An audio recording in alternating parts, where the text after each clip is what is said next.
Car आज हम बात करेंगे पाश्चात्य राजनीतिक विचारक प्लेटो के न्याय सिद्धांत की। वीडियो का यह पहला भाग है। इसमें हम जानेंगे प्लेटो का न्याय सिद्धांत क्या है। आइए शुरू करते हैं प्लेटो का न्याय सिद्धांत। प्लेटो का न्याय सिद्धांत प्लेटो के दर्शन की आधारशिला है। प्लेटो ने जो दर्शन दिया उसमें जो न्याय सिद्धांत है वो उसकी नींव है। दूसरा बिंदु है, प्लेटो ने माना है कि जो न्याय सिद्धांत है वह व्यक्ति की नैतिकता और समाज की नैतिकता पर टिकी हुई है। प्लेटो ने यह भी माना कि नियमों और कानूनों द्वारा न्याय प्राप्त नहीं किया जा सकता। व्यक्ति के अंदर बसी नैतिकता और समाज में बसी हुई नैतिकता से ही हम न्याय प्राप्त कर सकते हैं। और प्लेटो ने यह भी माना कि जो भी समाज में रहने वाला प्रत्येक व्यक्ति है, यदि वह अपनी कौशल से, अपनी कुशलता से संतोषपूर्वक कार्य करे और अपने कार्य के प्रति ईमानदारी रखे तो वही सच्चा न्याय है।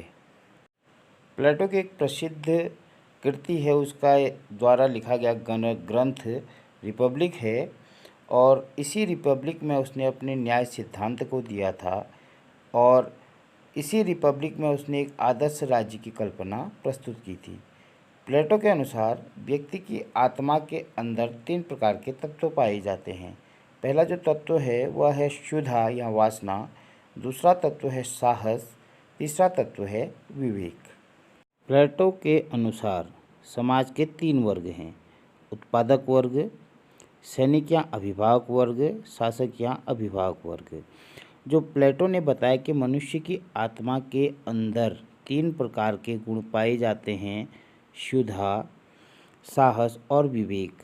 जिन व्यक्तियों में क्षुधा या वासना की प्रमुखता होती है उन्हें उत्पादक वर्ग में उसने गिना और जिनमें साहस की प्रचुरता पाई जाती है उसको उसने सैनिक वर्ग में रखा और जिन व्यक्तियों में विवेक पाया जाता है उसे उसने शासक वर्ग में रखा।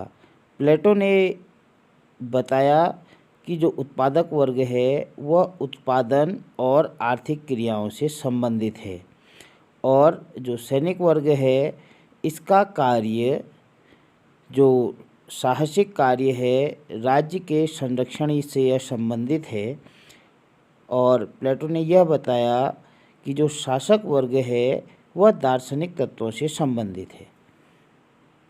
राज्य के संबंध में प्लेटो ने माना है कि राज्य व्यक्ति का विराट स्वरूप है और उसने मानवीय आत्मा में पाए जाने वाले गुणों के अनुसार कार्य का भी विभाजन किया। उसने बताया कि क्षुधा तत्व जिन व्यक्ति में होता है उन्हें राज्य में उत्पादन का कार्य करना चाहिए और जो लोग साहस तत्व का प्रतिनिधित्व करते हैं उन्हें राज्य में सैनिक बनाया जाए और जो दार्शनिक तत्वों का प्रतिनिधित्व करते हैं उन्हें राज्य में शासक बनाया जाए। अब जानते हैं प्लेटो के सामाजिक न्याय के बारे में। प्लेटो के अनुसार जब समाज के तीनों वर्ग, उत्पादक वर्ग, सैनिक वर्ग और शासक वर्ग अपने कार्यों को निष्ठापूर्वक करेंगे तो वही सामाजिक न्याय है। प्लेटो ने यह माना है कि न्याय के 2 पक्ष हैं। पहला न्याय है व्यक्तिगत न्याय, दूसरा जो न्याय है वह है सामाजिक न्याय। प्लेटो के अनुसार जो व्यक्तिगत न्याय है वह ऐसा न्याय है जब व्यक्ति अपनी निष्ठा से कार्य करे और अपनी नैतिकता और आंतरिक गुणों के आधार पर अपने कार्यों को संचालित करे, वह व्यक्तिगत न्याय है। और प्लेटो का सामाजिक न्याय वह है जब जो वासना है, क्षुधा तत्व है, उस पर साहस और विवेक का नियंत्रण हो, अर्थात जो उत्पादक वर्ग है उस पर सैनिक और शासक का नियंत्रण हो और जो साहस वर्ग है उस पर विवेक का नियंत्रण हो, तब हम सामाजिक न्याय प्राप्त कर सकते हैं। महान दार्शनिक प्लेटो के समय जो एथेंस राज्य की स्थिति थी वह काफ़ी दयनीय हो चुकी थी। उस स्थिति को सुधारने के लिए और एथेंस में एकता लाने के लिए उसने न्याय को एक पूर्ति का साधन माना। उसने माना कि एथेंस राज्य में एकता लाने के लिए जो पूर्ति का साधन है वह न्याय है। एक स्टेटमेंट आपके लिए छोड़ जाते हैं। प्लेटो के अनुसार शिक्षा मानसिक रोग का मानसिक उपचार है। प्लेटो ने शिक्षा को अपने दर्शन में काफ़ी महत्व दिया है। शिक्षा के बारे में हम अपनी अगली वीडियो में बात करेंगे।